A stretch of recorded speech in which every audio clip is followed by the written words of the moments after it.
Hello, my name is Daniela Zalcenstein, and as part of the Postgraduate lecture series, I'm happy to introduce you to Multi-omics technology platforms to study single-cell and tissue heterogeneity.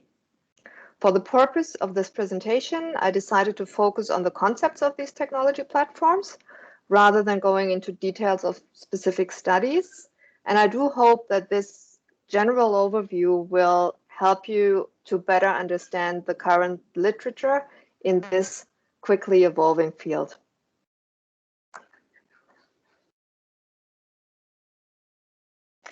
Here's an overview of the areas that I will cover today, a quick introduction to the field, then we'll have a look at single-cell platforms, and towards the end of the talk, we're going to talk about spatial platforms. So medical research is driven by technological breakthroughs. It started with microscopy in the 17th century, which for the first time allowed the field to identify the cell as a structural unit of life. Since then, many studies have focused on cell characterization, redefining the cell not only as a structural, but also as the functional unit of life. High-throughput single-cell isolation was made possible by FACS, by fluorescent activated cell sorting. And as the name said, you would sort cells based on fluorescent markers. And only 40 years later, the unbiased high-throughput characterization of DNA and RNA was made possible by next-generation sequencing. So here you can see that there was a dramatic increase in sequencing capacity over the last few decades. And that led to a dramatic decrease in sequencing costs. So within only 10 years, the sequencing cost for a megabase of DNA sequence dropped from about $1,000 down to 1 cent.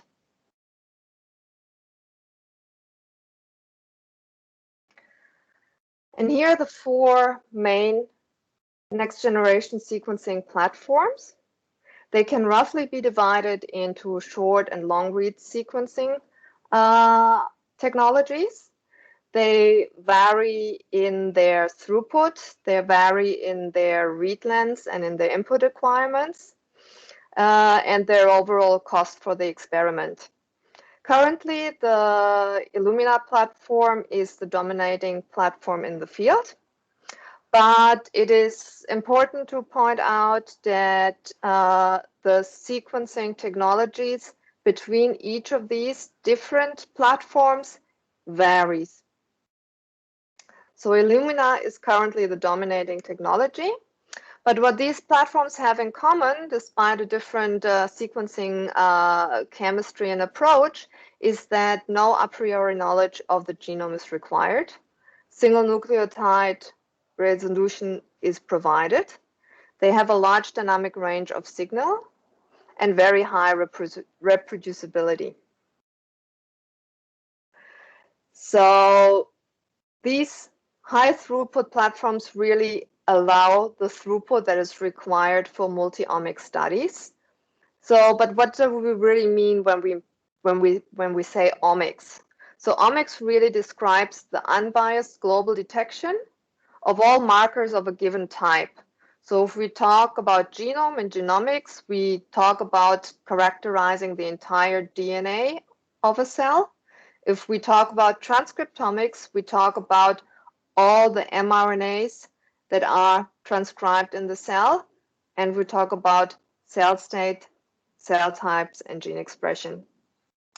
And the same for the epigenome, where we look at accessibility of the genome, and proteomics, proteomics, where we look at all the proteins within a cell or sample.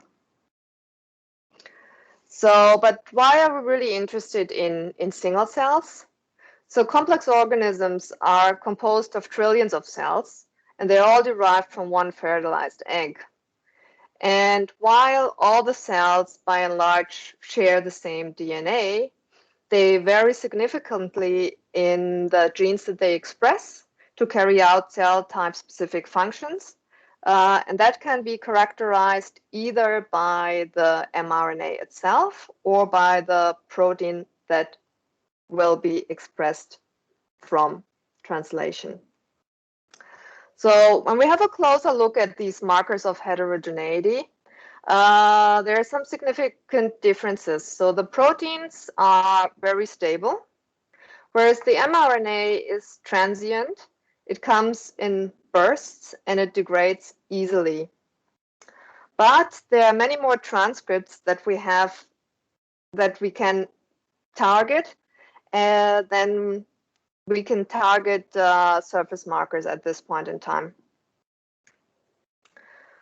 So the advantage of single-cell RNA-seq can be illustrated also nicely by looking at the difference between a fruit smoothie and a fruit salad. And I know this analogy is quite old, but it still holds true.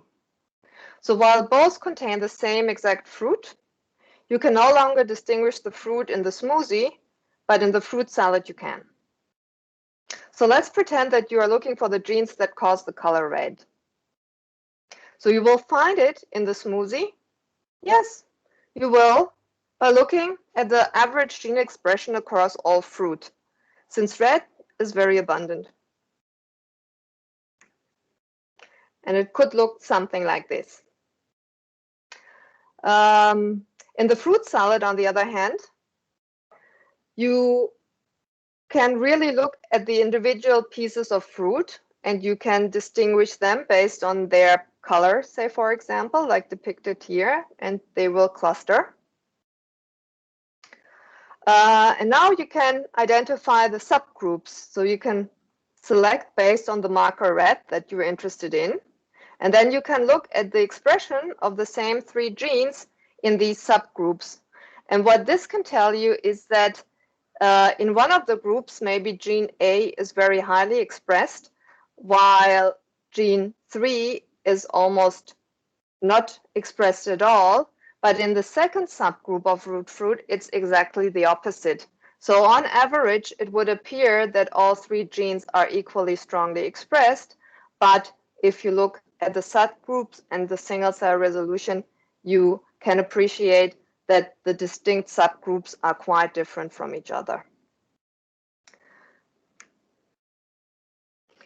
So the first single-cell RNA, so single-cell RNA-seq really was the first omics application that came about around 2010. And over the last decade, there have been many technological advances to increase the throughput of these single-cell studies. And many of these principles for identifying cell and transcripts have been applied also to other applications. So therefore, I want to spend some time explaining these general principles using single-cell RNA-seq as an example. So despite the multiple protocols that you saw on the previous slide, there are only 2 main single-cell RNA-seq protocols out there. And one is a full-length mRNA protocol, and that really, as the name implies, generates the full transcripts. It allows for the detection of splice variants, of coding, SNPs, and mutation, but it's very expensive. On the other hand, we have sequence tag-based methods where you only get a tag and a small bit of your transcript, either from the 3' end, which is a poly-A capture, or the 5' tag. So there you will only get a gene ID, but it is quantitative and it is much cheaper than full-length mRNA sequencing because you also need to spend much less money on sequencing as you're only sequencing the tag and not the entire transcript, which can be quite large in some cases. There are also 2 main technology platforms out there. So one is the plate-based platforms, and they have been the very early platforms that have been around, and amongst these protocols that have been adapted to plates are MarSeq, CellSeq, SortSeq, and SmartSeq. They're low to medium throughput, but they're really good if you have rare cells, for example, or very small cell numbers. And they are also quite expensive on a per cell cost compared to microfluidic based platforms, which have a much, much higher throughput. So let's look at the microfluidic based platforms. 10x Genomics is currently the dominant player in the field, but there are also academic protocols like DropSeq and InDrop. For these platforms, the throughput is really high. So instead of hundreds of cells, you typically do thousands or tens of thousands of cells. It's good for large cell numbers, not as good to detect rare cells, but it's much less expensive on a per cell basis. When you consider what platform to choose, you really have to first of all have your biological question in mind. You then have to know a little bit about the expected heterogeneity in your sample. And that's sometimes something you don't know a priori. So often this is just like a guess. Then the frequency of the lowest desired population you want to detect.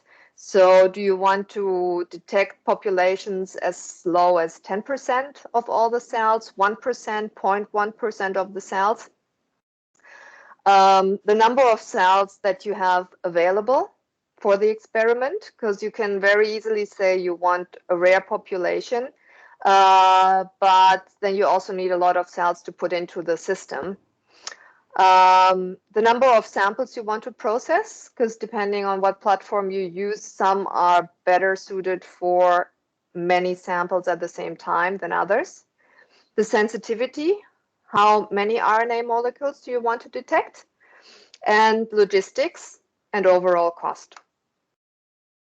Another thing to keep in mind is batch effects. And batch effects is something that can arise due to technical variation that has no biological cause at all. And it's just caused by processing samples in parallel rather than together. So in this example where we have 3 samples and 3 time points, we could process sample number 1 with all the 3 time points in one batch. And one batch can be 1 plate or 1 capture on the 10x, for example. And the other samples in a separate plate or 10x lane. So what this would allow us to do is to compare the different time points within one sample, but we would have a batch effect between the different plates or captures. So comparison of, say, the same time point across different samples will not be trivial because there might be a batch effect. So in order to avoid that, the optimal study design would be to just mix all the samples and all the time points together and run them across multiple plates or captures to get to the desired cell number. But that often is not possible due to technical or logistical constraints. So an alternative option could be to add a control sample that is unrelated but similar to the sample that you study and have that in each batch, or to really juggle up all the time points and samples without the control, but that would be depending on your biological question. That's an option that's not always possible. The most important first steps, though, if you want to do any single cell experiment, is the sample acquisition, storage, and biobanking. Because often when we look at samples, they're either fresh and that is the best option if you can get it. But oftentimes we have to work also from archived samples, either because they're clinical and they're waiting for pathology, or they have been collected previously and stored. So we know that there are certain steps that introduce a bias, and that can be cryopreservation, tissue dissociation, or the study of single cells versus only the nuclei. And if you're interested in that, and if you're thinking about generating cells for a single cell experiment, I recommend to look into these recent publications that really tell you more about systematic assessment of biases for tissue dissociation, for example, or for artifacts when it comes to freezing, for example. So let's look at the simplified workflow for a single-cell RNA-seq experiment. So it starts with the isolation or the capture of the mRNA, and that's usually with a poly-T primer. Then this needs to be converted into cDNA. That makes it also more stable. To that cDNA, we have to add universal adapters that will allow the attachment to the sequencing flow cell and the subsequent sequencing. And that process we call a library preparation. And then we do the sequencing and the sample analysis. But let's look a little bit more closely into the library. So what we really generate is a molecule that looks like this. And the gray dotted part in the middle is the cDNA that we are interested in sequencing. And that is flanked by constant regions. So the P5 and P7 adapter on each end is for the binding to the flow cell. Then you have an index that identifies your sample. And it can be either one index or a dual index. You need the sequencing primers that allow you to read into your cDNA. And you have a barcode that will be cell-specific, and a UMI, a unique molecular identifier, that is molecule-specific. So that identifies the molecule of origin. So let's look a little bit more into detail how barcoding enables cell identification and molecular quantification and why this is important. So if we look again at that barcode structure, and we can focus on one end for this purpose, we do see that we have the cell-specific barcode here, and the UMI that is transcript-specific next to it. So what happens if we have multiple transcripts in one cell? They all share the exact same barcode sequence, but the UMI will be different. So the UMI is a 6 nucleotide or larger stretch of random nucleotides that is attached to the capture primer. So what happens next is the library preparation, and during that library preparation we have to amplify our library, often by PCR. So that may introduce some bias. So here we can see, even though we started with one molecule each, after amplification we get a different read count, and that can be due to different reasons. So this could be an unbiased PCR as we would expect it to be. In single cell data, there's often PCR dropout, and there can be PCR bias. So some molecules over-amplify while others don't amplify very well. But this is where the UMI comes to rescue, because with the UMI, we can go back to collapse all the molecules that have the exact same UMI sequence and barcode, because we know that they come from the same original molecule. And if we do our count after UMI deduplication, it resembles our original molecule count. The only thing we can't account for is PCR dropouts, because they will be absent in the data. So a typical RNA-seq experiment requires a lot of analysis, and this is really all I want to say here, because this is not my field of expertise. But there's a lot of pre-processing and downstream analysis involved, and this really requires a whole lecture in itself to get down to explain what really is required. One thing I do want to point out, that when you look at single cell data, you always need to take visualization of the data into account.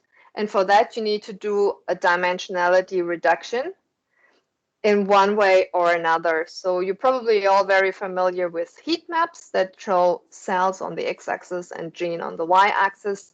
And then the expression level can be color-coded, as you can see here, and cells will cluster based on the expression level of certain genes.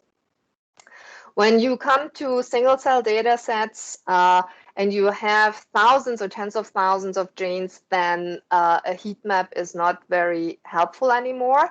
And what we do is something that is more like a principal component analysis, or TSNE or UMAP to do dimensionality reduction. So what all these have in common is really that they bring cells that have similar transcriptomes closer together on this map, and cells that are more dissimilar further apart. So each dot here is one cell, and the closeness to another dot gives you an indication on how similar their transcriptomes are. This is just to tell you that there's a lot of tools out there to do single cell RNA analysis, and this is the current count, saying that there's almost like 1,000 tools in the database, with over 30 different categories. A lot of them for visualization and clustering, as I just mentioned. But what I want to say here is that it's a little bit of a jungle out there. So there is a lot of tools. There isn't really a gold standard yet on how to best do these analyses. So you need to find the way that is best suited for your project, and that can sometimes be tricky. In terms of applications that are most commonly used for single cell RNA-seq, we look at deconvoluting heterogeneous cell populations. So we can just use, start from, let's say, a tissue section that has lots of different cells, and dissociate it and try to see what cell and tissue types we have, what cell types we have inside that tissue. And that's more an atlasing project, kind of assessing what's in my sample. The next application is trajectory analysis of cell state transitions. So there we can use something to look, that's used to look at cell differentiation or response to a stimulus, where cells change over time. So that can either be discrete time points that you sample and put together, or you can stimulate a large dish of cells and then find different cells that are along a different maturation route within this trajectory of development. Another thing that single cells are used for is to look at dissecting transcription mechanisms. For example, looking at transcriptional bursting or stochastic gene expression, or for network interference. For that, you need the data of the global gene expression in order to infer a gene regulatory network or subnetworks thereof. Single cell RNA-seq is very popular these days across all sorts of medical research areas. That includes immunology and hematology and cancer and neurology. So Without spending too much time on specific studies, there are some really good reviews here that you can have a look to get a little bit of a guide on how to apply single-cell RNA-seq in medical research. Before getting into the really multi-omics part of things, I want to draw your attention to this protocol that was developed at WeHi that allows for the combination of short and long read sequences from single-cell RNA. So this is really useful, especially in a clinical setting where you're interested in splice variants and long read information, but due to technical limitations, long read sequencing still hasn't caught up with the throughput that short read sequencing can provide. And also the cost is much more expensive. So in this protocol, which is called FLITSEQ, Louis Tian and Rachel Tyson really developed and spearheaded the development of this technology where they used the 10x platform to generate full-length cDNA, then split it into two different groups. The majority will go to regular short-read sequencing. A subgroup will generate long-read sequences as well as short-read sequences. So this will really give you a good understanding if you have different use of alternative splicing, for example, or different mutations within transcript that you wouldn't be able to pick up with short read sequences, especially in clinical sample settings. And because this is quite complicated to compare these long and short read sequencing data, they also developed a data analysis pipeline to go with it.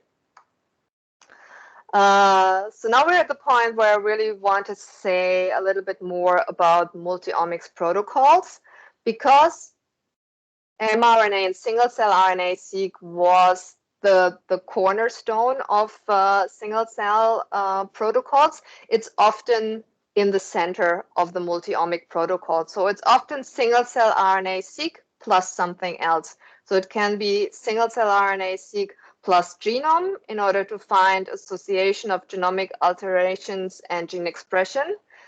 Or it can be a combination with epigenomics to find regulatory relationships between epigenetic changes and gene expression, or with the proteins where you look for correlation of gene expression and protein expression levels.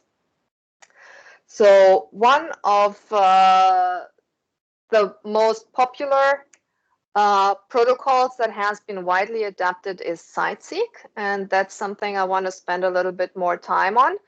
For the other methods, I want to say that a lot of them are academic protocols, which are not as easy to implement in a lab often as commercially available kits. So that's something to keep in mind if you read a publication and say, yeah, I want to do this.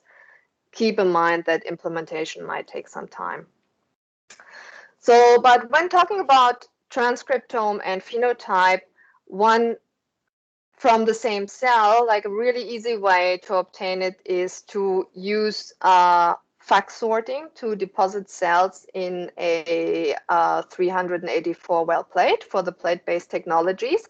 And while you sort them into the plates using FACS, you can already use your established FACS panel with fluorophores in order to record the FACS panel at the time of cell deposition.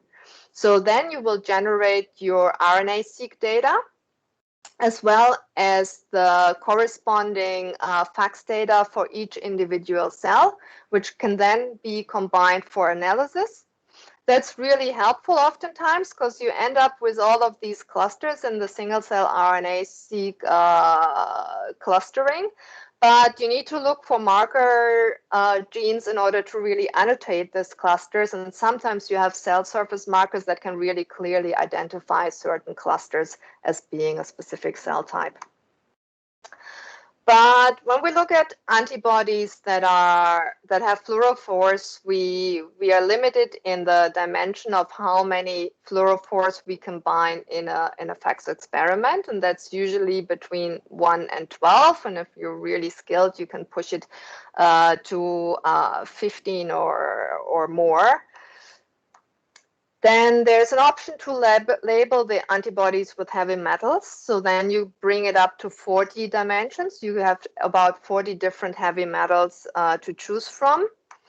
But the most powerful would be like a DNA barcode, because there you have almost unlimited dimension, because you can generate DNA barcodes of different lengths that will allow you to label antibodies specifically. And this is exactly what CiteSeq is about. So CiteSeq was the first academic protocol published using this kind of DNA tagged antibody. And it's now being commercialized also as TotalSeq antibodies by BioLegend or AppSeq antibodies by BD. So these DNA labeled antibodies really come in two flavors. And one is for protein detection, and they're commercially available to be used on the 10x platform by BioLegend as TotalSeq, and they come in A, B, and C, and D, which are different capture options. So A would be for the 3' and C would be for the 5', for example, whereas D would be for DNA, and we talk about that later. The second flavor is cell hashing. That's really for sample labeling and for combining samples into one reaction. For that purpose, the antibody is not specific for a specific cell surface marker to identify a cell type, but more for a marker that is quite ubiquitously expressed on all cells. And you label your samples and combine them, and this allows pooling. Here you can see a data set that has both the clustering based on the transcriptome, and this is a data set using 5,000 PBMCs. And you have the mRNA expression for certain markers, as well as the antibody DNA tag, the ADT here. So what you can see, for example, here for CD3E, the expression level on the mRNA and the antibody DNA tag correlate quite well, and you can identify that these are all T cells. But on the other hand, if you specifically want to look into the CD4 positive T cells, which are very clearly labeled by the protein marker, on the RNA level, the expression is actually pretty low. So you need to be aware that the levels of mRNA expression and protein expressions don't always correlate. TotalSeq has released universal antibody panels that make it easier to use, because like fluorescent antibodies, you would need to titrate your panel. And they have now panels with 154 unique cell surface antigens to stain PBMCs, and 130 antibodies for the TotalSeq for the 5' kit. Mouse universal panels will be released later this year, as they're still being developed. And these panels really created a lot of excitement. And if you're interested in seeing some studies, like here's one that used this panel really to look at resolving disease states in COVID patients that range from mild to moderate and to severe symptoms. So cell hashing also comes with a couple of options. There is the hashtags that are antibody based, as I mentioned earlier, that are sold by BioLegend.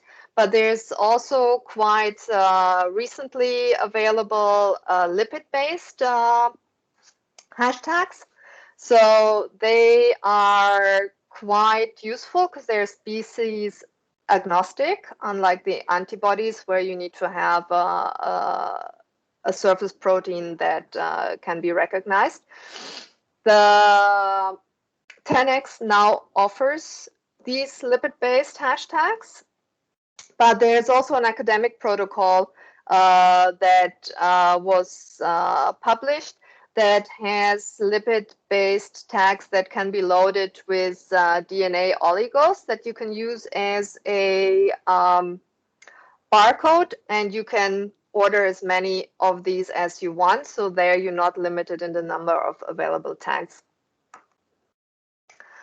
Next, I want to talk about TCR and BCR detection in combination with the transcriptome, because often you need a longer sequence read to really cover the entire receptor region.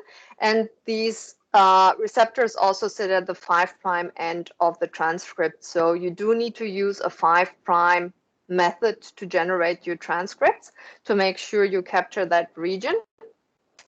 And that's really good if you combine it with a whole transcriptome protocol to really get into better cell characterization based on gene expression, and to also add on identification of the clonotype or more information about tumor infiltrating lymphocytes, disease-associated lymphocytes, or anything what you want to study in the context of the immune response.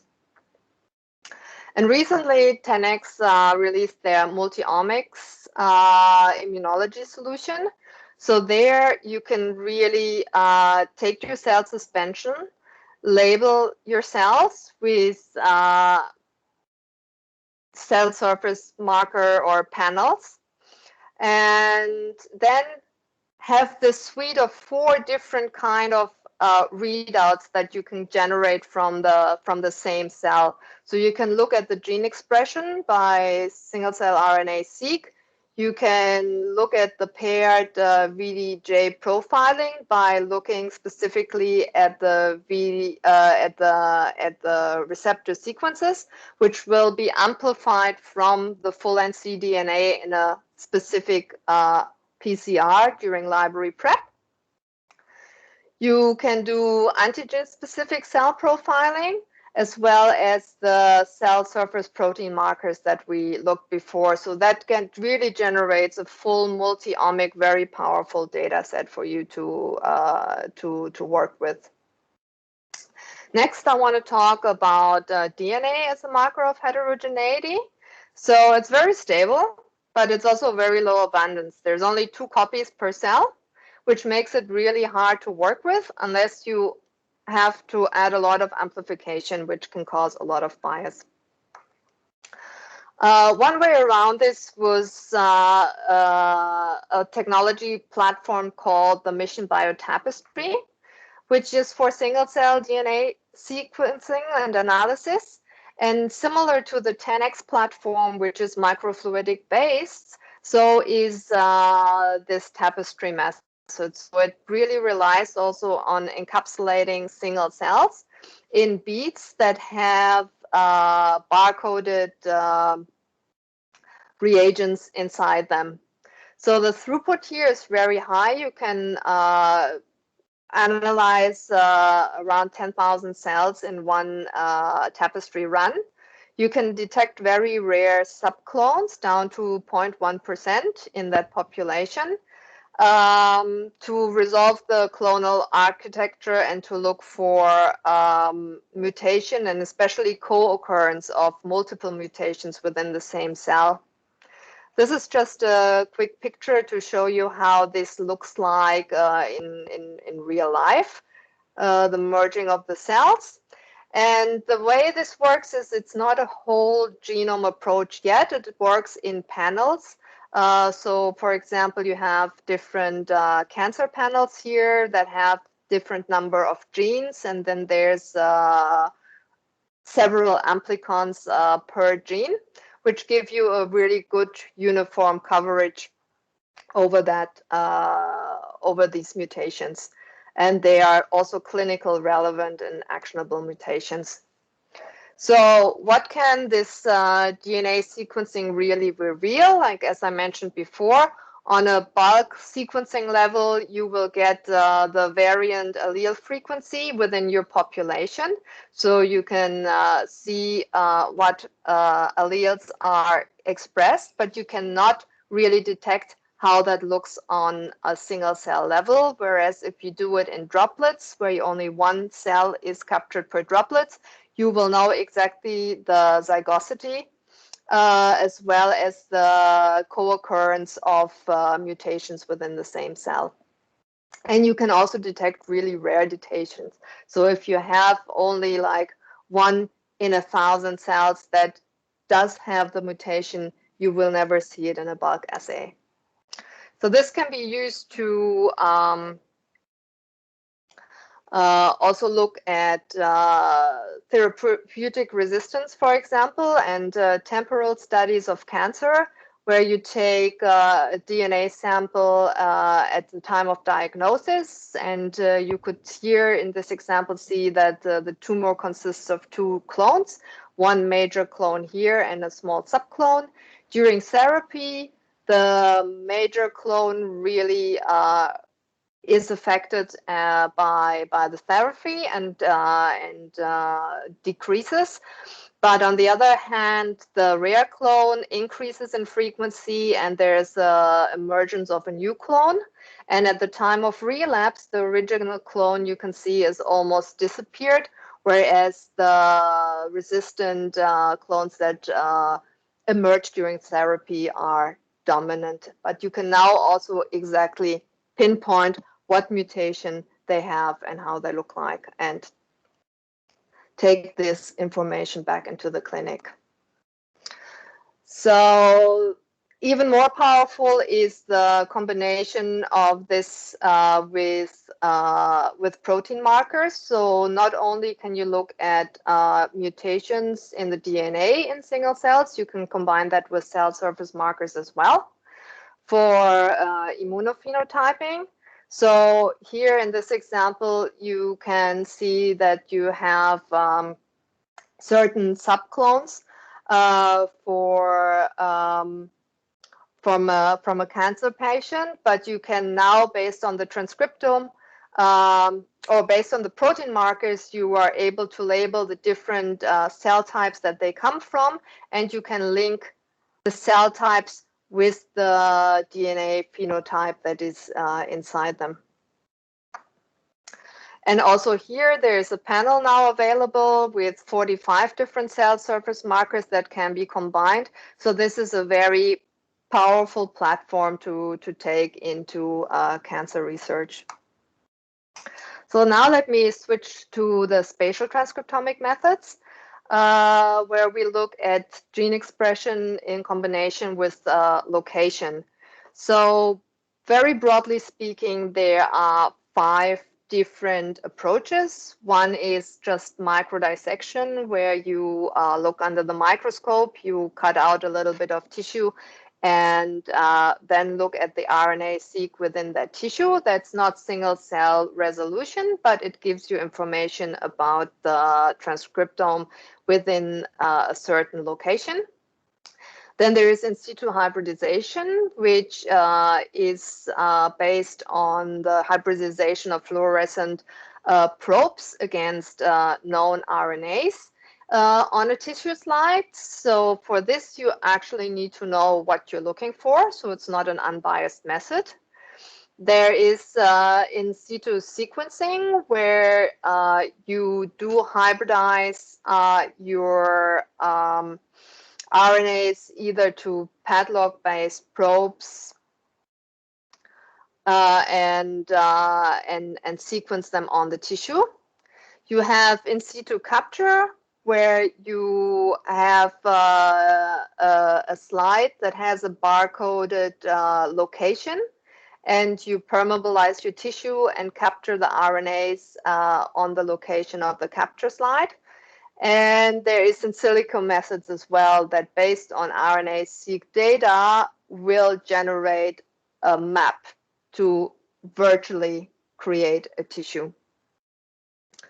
So there are many technologies out there and many protocols if you just try to see what you can do, but a lot of them require a high level of expertise in areas of like imaging, sample preparation, probe design, and image analysis. So they're not easy to implement if you don't have expertise in these areas. And for the rest of the talk, I will really just focus on these three platforms: the 10x Visium, the nanostring geomics platform, and MERFISH as a fluorescent in situ hybridization platform. And this is just to cover also like different orders of resolution when it comes to spatial resolution. So let's start with the 10x Visium platform. Here is a little draw or schematic on how it works. So we do start off with a slide, a microscopy slide that has 4 capture areas. So you can have 4 different samples. Each capture area is about 6.5 by 6.5 millimeters in size. And it's coded with these little capture areas here. So here you have barcoded oligos, and each capture area has the same oligo. The oligo spots are 55 micrometers across and 100 microns apart. And this probably looks familiar to you right now, because similar to all the other sequencing primers, it will have a universal region in the end. It will have the spatial barcode. Now, instead of the cell barcode, it will have a UMI, and it has a capture sequence, which is a poly-DT sequence. So what you'll do is you will have to lay your tissue section onto the slide that has the spots with the coded oligos. Then you need to permeabilize your tissue. Then your RNA can hybridize to these DNA oligo spots. You generate cDNA, and that cDNA is then cleaved off the slide, and libraries can be prepared for analysis. And before you do your tissue permeabilization, you can perform an H&E stain to get the tissue morphology. So you have a picture of what your tissue looks like, and then you can overlay your transcript data onto the histology slide. So what I want to point out here is that 55 micron is not a single cell resolution. So in a spot of that size, you would typically capture between 5 to 10 cells. So it's more like a mini bulk than a single cell resolution, but it still allows you to really track gene expression across different morphological regions within your tissue. And the way that this data is visualized is the data is clustered again for dimensionality reduction. And again, here, each spot in this case is not a cell, but it's the data that comes from one of the spots on the slide of the capture area.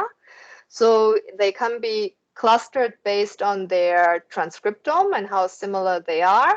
But then you can also lay them back onto the H&E style to see how these clusters relate to the morphology of your tissue. And then you have the ability to actually search this image and really zoom into the gene expression and interrogate these different mini bulk samples across your tissue section. One example here is really immune cell infiltration in breast tumors, and that's just the H&E stain that you can see here. And this is done by a pathologist, so this is like really the annotation for the different kind of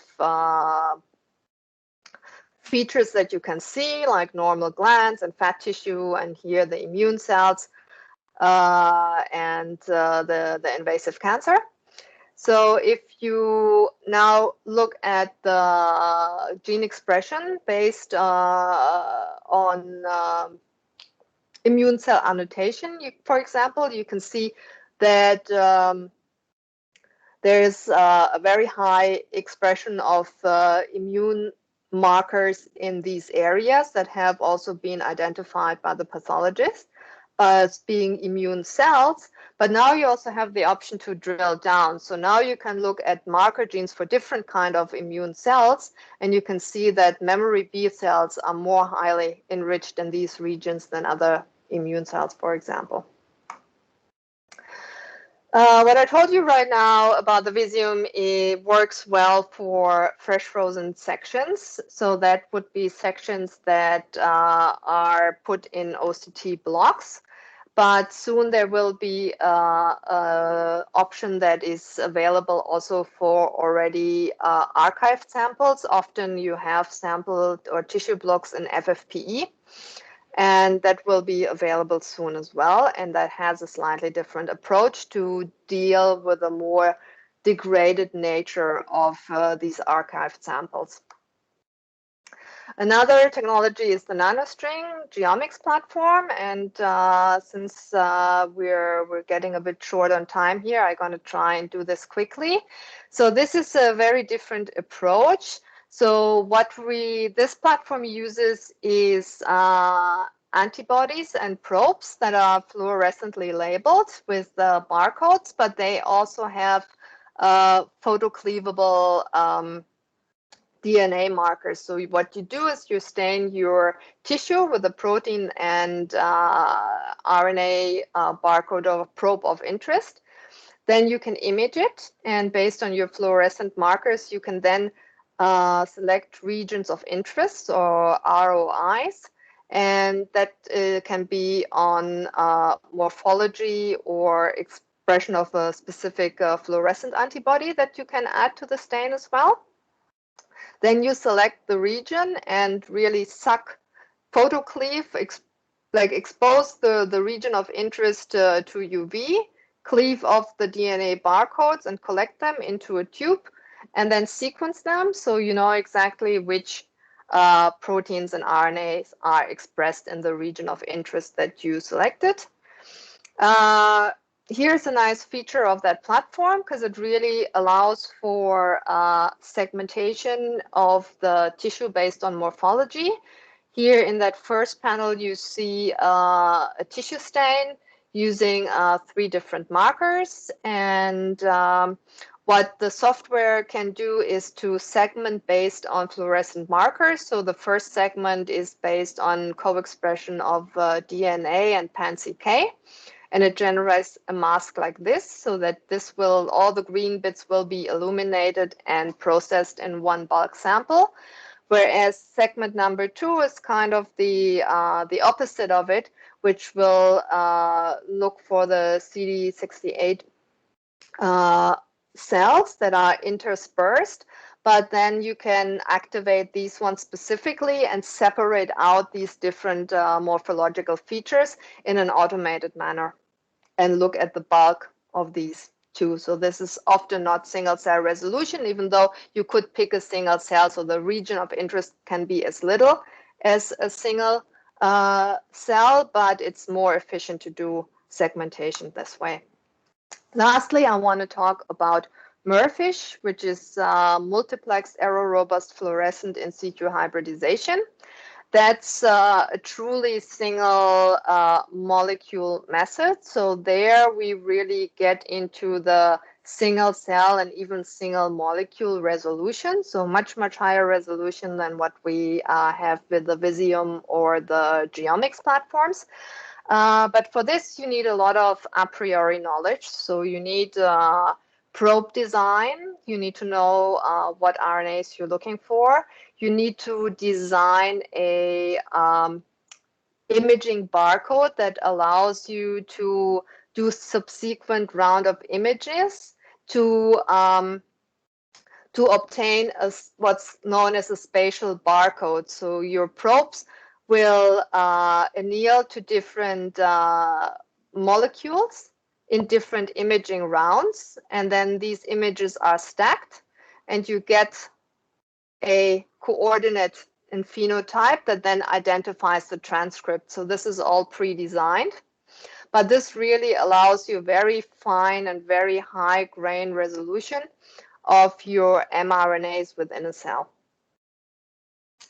Again, as I mentioned before, the setup of such a technology is not trivial, and there's a lot of expertise required.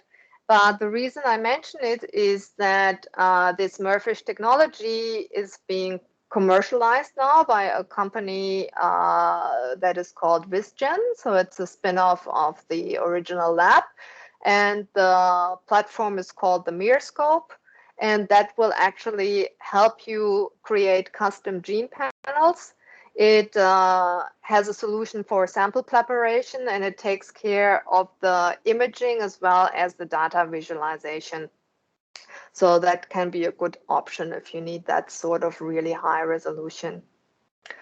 Lastly, I want to mention the BGI spatial platform. This is something that is in beta test now and is not commercially available yet. They're using their proprietary sequencing platform, which is based on DNA nanoballs. So they make these little DNA nanoballs that they spot in an array onto a glass slide. Then once they have the DNA nanoballs on the slide, they generate a barcode sequence and predetermine the sequences for the entire slide. The big plus about this platform is it's not limited to a small capture area, say like the Visium, which is 6.5 by 6.5 centimeters. Here, the area can be as big as you can spot these arrays. And as you can see here, this would be the size of an entire mouse, which they envision, or larger organs. But in contrast to the Visium, which has these capture spots as well, here the spots are in the nanometer range. So we're like 1,000-fold smaller than what we're talking about the Visium. So here you really get this granularity and subcellular resolution. You probably will capture many less RNA molecules per spot compared to what you would get on the Visium, but you have very, very fine detailed here. So that's something to be on the lookout for and something that we are planning to beta test. An outlook into the future, just to sum it up. So the aim of the field of multi-omics is really to obtain RNA and everything else. We're on a good way if we're starting with a single cell here, and we have all the different kind of protocols that we can think of that we would like to apply on single cells. When this paper came out in 2017, all we could do was really the transcriptome with some proteome based on fluorescent. Today, we can already combine large proteomic panels with the transcriptome. We have the spatial address, and what I didn't mention is that you also have the option to do fluorescent imaging of specific proteins on the spatial slide before doing the transcriptome. So you could basically generate a data set that combines the transcript information with the location as well as the protein. There are lots of protocols around for epigenomic modifications. And there's, for example, a single cell RNA and a taxi kit available. And this is really the holy grail, is to combine all of these methods and be able to study single cells at ultra high resolution. So just in a quick summary, we discussed today the next generation resolution and how it enables large scale studies. that bulk samples mask cellular heterogeneity, and you really need single cell resolution to drill down into the differences. Technical innovations around single cell RNA-seq was the gateway into the single cell omics applications, and most of the other applications are built on these innovations. There are many protocols to choose from, but the commercial solutions are most widely adopted. And that's also mainly because the price for these experiments is still quite high, both on the sample preparation as well as the sequencing end. So you want to make sure that you get high quality results when you spend all this money. Something that can't be said often enough is that good study design is crucial to generate meaningful results. So always consult a bioinformatician before you plan your experiments. And spatial technologies really reveal tissue organization and cell interaction at various resolution. If you find this all really confusing and you say, oh, I really want to do this, but I don't know where to start, come and talk to us. We're part of the Genomics Lab headed by Rory Bowden, and we're known as the SCORE, the Single Cell Open Research Endeavor. And we're really there to help you understand these technology platforms and guide you on how to use them. So with this, I'm down to my acknowledgement. I want to thank the Genomics Lab at WeHi, headed by Rory Bowden, and Stephen Wilcox, who takes care of the sequencing platform, all the members of the SCORE team at WeHi. I want to say thanks to the fax facility and Simon Monard and his team, because we do a lot of fax sorting, and we also live in his lab at the moment.